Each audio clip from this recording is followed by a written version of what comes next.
All the little things, you can move it around. It's okay if they're unchecked, but know that it's there, but you don't have to give that much attention to them right away.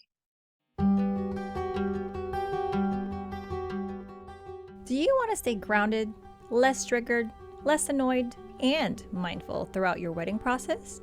Well then, welcome. You've come to the right place. Hi lovelies, welcome back to our channel, and I'm super excited to introduce to you a brand new series, The Little Book of Mindful Wedding Planning, Ebook Walkthrough. I have linked the ebook in the description below where you can grab your own copy. In this series, we'll explore and dive deep into each chapter. So, if you're getting married or is close to someone who is getting married, or is just altogether into mindfulness, then this series is for you. Join us every Mondays, Wednesdays, and Fridays as we journey through the little book of mindful wedding planning, chapter by chapter. Before we get on this week's chapter, don't forget to hit that subscribe button and ring the notification bell so you can never miss an episode. Together, we'll create moments of mindfulness amidst the demands of wedding planning. Hello, lovelies! Welcome back to chapter 5, and today we're going to talk about being okay with things on your list being unchecked. Let me read on. So when you look at your to-do list and you're like, oh shoot, I haven't done a lot yet. Yeah, well, it is what it is. It might not feel okay at the time, but it will be okay. Don't add more pressure to your already pressuring wedding planning journey. Who's expecting you to do all this? I mean, sure, there are a lot of other people that will tell you you have to get this done before it's too late. But too late for what?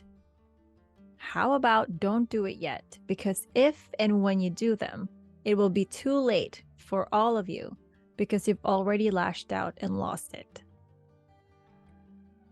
Essentially, what we're saying here is to pace it out. Don't do 3 to 4 meetings in a day if you have not done one yet. Start with one a day, then build from there. And if you feel overwhelmed, dial it down. You're allowed to change your schedule. Remember, we are the ones scheduling ourselves. We are essentially our own bosses and managers. I also have a lot of things on my checklist that is just carried over a lot of times. And I felt that I'm not getting it done. Obviously, I understand that there's priority, urgency, and what's important, but some of the bottom things are always being carried over. And so I felt like, oh my God, am I not productive enough? Like, what's wrong with me? How come I'm not checking everything? And I realized that because I'm also setting myself up to too much in one day. Like, I'm not a robot. Like, I'm pretty sure I'm not ChatGPT. Like, I'm still a creative person, and that takes a lot. If I want to work on something that's really important to me, that might even take a whole day. That might even take more than a day, maybe a couple of days.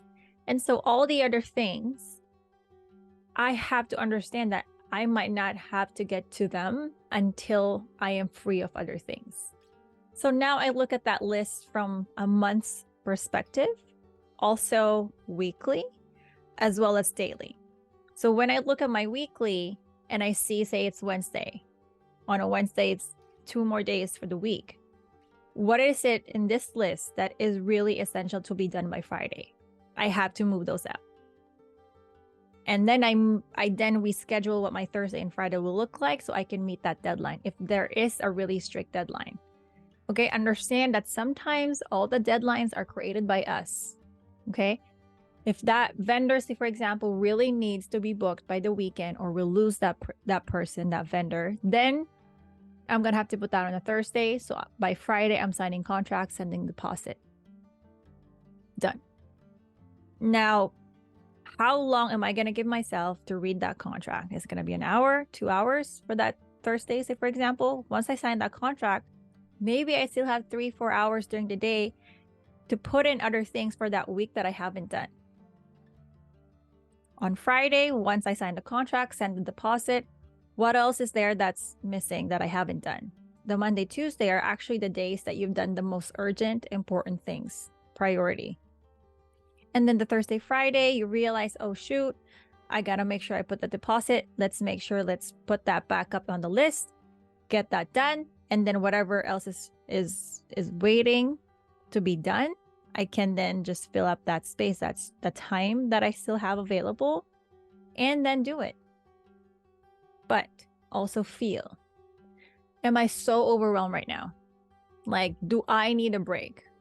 Saturday, Sunday, I'm going to close my wedding binder and I'm going to focus on relaxing. I'm going to focus on time spent with myself and with my partner. That's what's going to fill my cup. That way, when I get on next week, I'm going to be in a better state. So refresh. I feel like I've been saying this for all the chapters, most of the chapters, that you have to fill your cup. That way you can see clearly, you have clarity.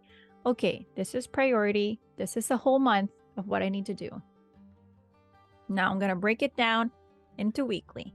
I'm going to break it down into daily. That way you see clearly what you can move around, because you're okay to move things around. If some of the things are unchecked, like maybe printing your menus. You're going to print your menus by yourself, say, for example. That is not a very, very high priority. If your wedding is like 4 months down the road, that's not a very high priority, because you can print that menu a month before. If the menu is already set, and if you want to DIY that, you can print that maybe a month before, 2 months before. I would go if you can, I would go as much as every 3 months or every 2 months. This is my 2-month window. What are the things that are super high priority that has to be booked, that has to be done? And then afterwards, maybe I can, when I'm ready to print the menus, you don't have to do it right away, maybe a month or two before the wedding. If you already picked the actual menu choices and you just have to print it and send it to a printer, that's pretty manageable. You can buy a paper cutter and you cut it, make it a day, have wine, watch a movie while you're doing it with your partner or with your girls or with your friends, with your family. Make a day out of it and it's done. But you don't want to put that task beside major things where you have to go to the venue, check out the floor plan, finish the seating arrangements. Like, these are very important things, obviously. All the little things, you can move it around. It's okay if they're unchecked, but know that it's there, but you don't have to give that much attention to them right away. Let me read on. Imagine if your manager puts so much work on your plate and you're like, oh, heck no. This is a 3-people job and I'm just by myself. Right? Exactly.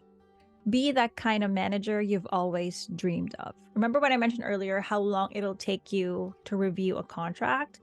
You can set an hour to review that contract and just make sure it fits that hour. I don't know. I'm trying to remember where I read it from, where it says that a task is going to be finished depending on how much time you give it. So if you sit down and like, today I'm going to do an hour of reviewing contracts, you can either read it so slowly and enjoy your time, or you can make sure that you kind of speed read, in a sense that you're not losing the context of what you're reading, but then get done in an hour. So set the time chunk it, however it is sensible and kind to yourself. So don't overbook yourself as well, but time chunk it in a way that I deserve to get other things done. If I do this thing in an hour, I can probably relax for an extra 30 minutes today before I get on to my next task. And that's really a good way to put things. Give yourself breaks. And that's really great. Give yourself a break in between things, but time chunk it in a way that you also don't lose momentum. Once you start doing something, there's this rise of like urge in your body. The creative juices starts flowing. Be fair to yourself. Just know that this is a dance. Nothing is final. Nothing is concrete. Look at your calendar closely on the days that you need to look at it closely.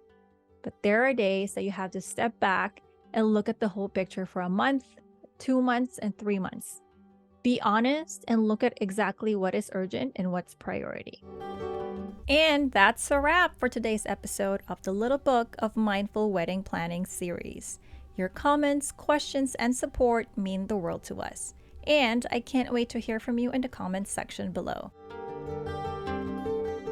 If you haven't already, make sure to subscribe to our channel and hit that notification bell so you can never miss an episode. If you found today's episode valuable, please give it a thumbs up so it can reach more people. Thank you so much, lovelies. See you on the next episode. Bye!